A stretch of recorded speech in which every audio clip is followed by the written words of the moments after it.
everyone, it's me again, Brittany, and I'm here today to do kind of a quick video. You can probably tell by the title, but today I'm just going to be kind of reviewing A Court of Frost and Starlight by Sarah J. Maas. Not so much as a review, but sort of like my thoughts and feelings while I read it, how I really feel like this book fits in with everything. So my first part is just going to be a non-spoiler review, and the rest is going to be just me talking about it. It's more of like a book talk then, I guess. So I gave this book 4 out of 5 stars on Goodreads. It's the novella that's going to sort of bridge the gap between the end of A Court of Wings and Ruin and her next book in this world. That's going to be following different characters than we were following in the previous books. Just to like put this out there, I feel like not a lot happened in this book. It was pretty slow at times. It was sort of just giving you how everyone was dealing with their emotions after the end of A Court of Wings and Ruin, and it really stayed with our main characters that we had already been with in A Court of Wings and Ruin. So I didn't get a very solid idea, in my own opinion, about what the next few books are going to be about, which is what I expected, and I think that's why I was a little disappointed in the book. I still love the characters. This was a very character-driven story rather than plot-driven. There wasn't a lot of action, there wasn't a lot of plot. In any other case, I probably would have given it a lower rating because I was kind of bored while reading it.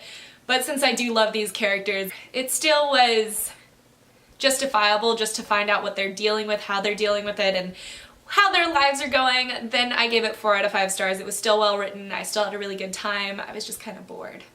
Alright, so that's kind of it for the non-spoiler thoughts. We're just gonna get into sort of like my little discussion on it. Let's get going. So I expected so much more from this. I didn't really see a lot. I'm so conflicted, honestly. I'm still a little confused. Let me know if I'm right, but I think that this is actually going to be following like Nesta and like Cassian and Jurian and Vasa, the human queen that was like exiled. I believe that's who we're going to really be following in the next stories, which isn't what I expected. I expected Vasa and Jurian. I just didn't expect like Nesta and Cassian. I assumed that they were going to be like a complete new cast, and I feel like Cassian and Nesta have played a pretty major role in all these books so far, so I just didn't expect that. Also, what the hell is wrong with Nesta? I mean, okay, no, I know what's wrong with her. Realistically, she's dealing with trauma in her own way.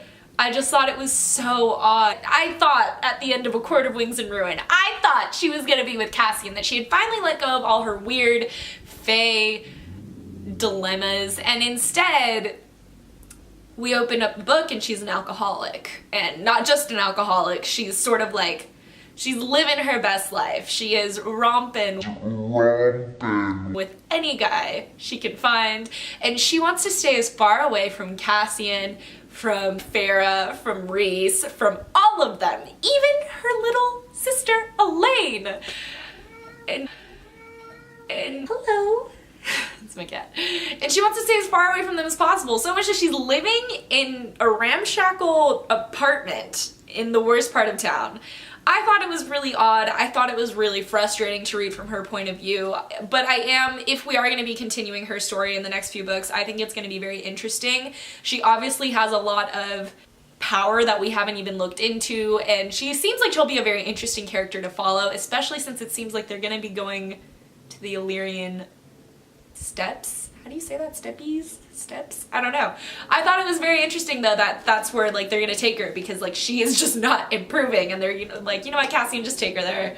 She's gonna be perfect, I think, to lead all the Illyrian women into actually wanting to fight for themselves, and she's gonna be a force to be reckoned with if all of the commanders and stuff don't want the women to fight. Okay, so I'm assuming that something about that darkness that Moore saw when she was in her own little getaway, which by the way, I thought that was a cute little touch. Moore does need a getaway because she just has so much in her that like she's hiding from other people, that like to have a place to herself is really, I think, ideal for her.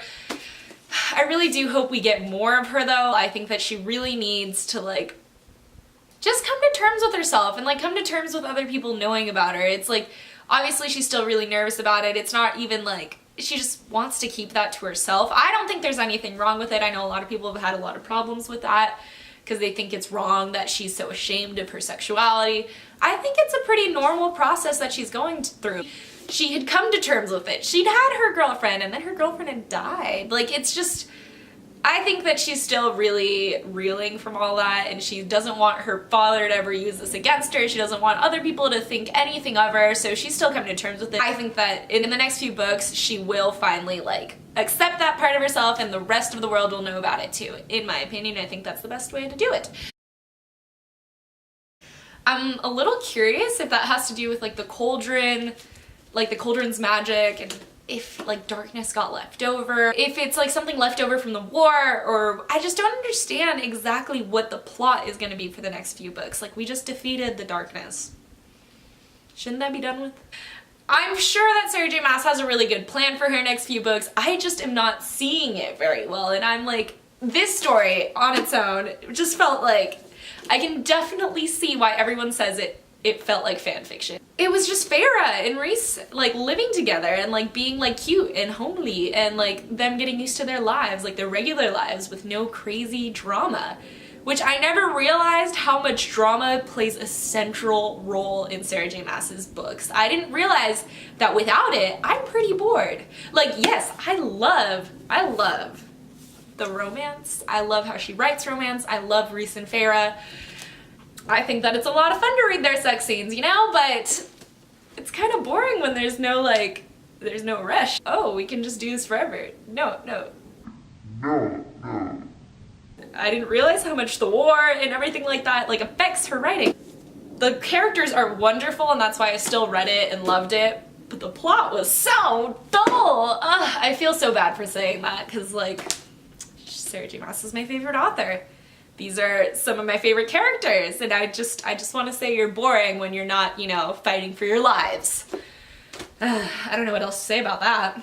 Which everyone keeps saying, they're like, this was just one long sex scene. I am pretty sure there was only one actual sex scene in this book. Yeah, there's a lot of like foreplay scenes, or like scenes that were about to turn into sex scenes but they got interrupted, or a lot of those, but there was only one like full-on sex scene, and it was thorough. It was weird, right? Like, I don't understand how the mind thing can like come into play, like, oh, let's join minds, and now it's like we're actually having sex, but we're mind fucking too. Oh, I'm excited about what looks to be like Azriel and Elaine. Like, I know her mate is Lucian, but she doesn't like that. She's kind of denying it all the way around, and he's only doing it because, you know, she's her mate, and he's been like raised fae, and your mate is everything. You can't deny mates. But Elaine's sitting over here like, no. And the only person that she seems to really be talking to is Azriel, and I love it. I'm so here for it, because Azriel, obviously, he's been dealing with all his more love that's never gonna turn into anything, and he doesn't really like look at anyone else in any other way. Except for Elaine. He seems very intrigued by her. He let her have like his blade in the fight. But I love it. Like, I'm really here for it. They really seem very cute together. I hope that there's just sort of that like moment where it's like, you don't have to be mated with your mate. You can choose who you want to love. Because we always hear that story where Reese's mom and his dad, where they were mated but they hated each other. And it's like, that's a thing with mates. Like, you don't have to love each other. It's sort of like, I guess, the best offspring, or like, this is the person you're most compatible with, but you don't have to love them, and I kind of want to see that. Also, overall, I really hope that Moore finally gets to just like kill her father and kill, what's his name? He's not even relevant enough for me to remember his name, but that guy from the Autumn Court that's just rude as hell. I hope that she can finally kill them, and I think that'll be like a nice bridge to her finally accepting herself and telling everyone else about herself. Also, I think it's interesting. But really, did we have to include like Reese and Farah being like, you know what, let's have a baby, let's freaking do it. But I also kind of wonder if it's because, you know, Sarah J Maas is pregnant right now. So she's feeling all the baby love, and she's like, you know what, Farah needs to feel the baby love too. So I think that's kind of cute in that case. I just thought it was so awkward. I was like, wait, what the heck? Since when are we gonna do that? Okay, whatever. Yep, your call. It was a good book. I don't know if it's necessary exactly. I don't know if we needed it. But fans always say how much they want like a what happened after the end? You know, like, I need the happily ever after, and now we got it, and we're all kind of complaining about it. So I thought that was kind of funny. Like, we're all like, what do you mean they're happy? What do you mean they're not fighting for their lives and dying, and there's a lot of tension, and you don't know what's gonna happen, and anxiety? Yeah, somehow we're mad about it, but I don't know. Overall, still a good story. I still love these characters. I'm looking forward to see how the next few books go. I wonder if it's also gonna keep up the A Court of Blink and Blink. I kind of like saying it like that, like ACoFaS, ACoWar, ACoTAR, ACoNAF. How could I forget the most important one? That's about it for my review today. I hope you guys enjoyed. Let me know what your thoughts are down below, but if it's gonna be spoilery, warn everyone first, because I know not everyone's read all the books yet. So yeah, we're officially in my read-along. So right now it's Assassin's Blade.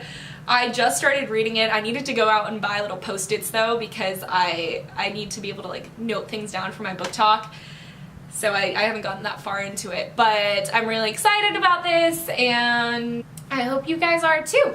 So leave me comments down below also of any other video ideas that you'd like me to do. I want to film a lot more. I'm just like running out of ideas of what to film about, which is crazy because I just started filming, you know? So leave those down below and subscribe if you'd like to, so you can see my face being dorky and talking about books all day. And yeah, so that's gonna be it for today, and bye.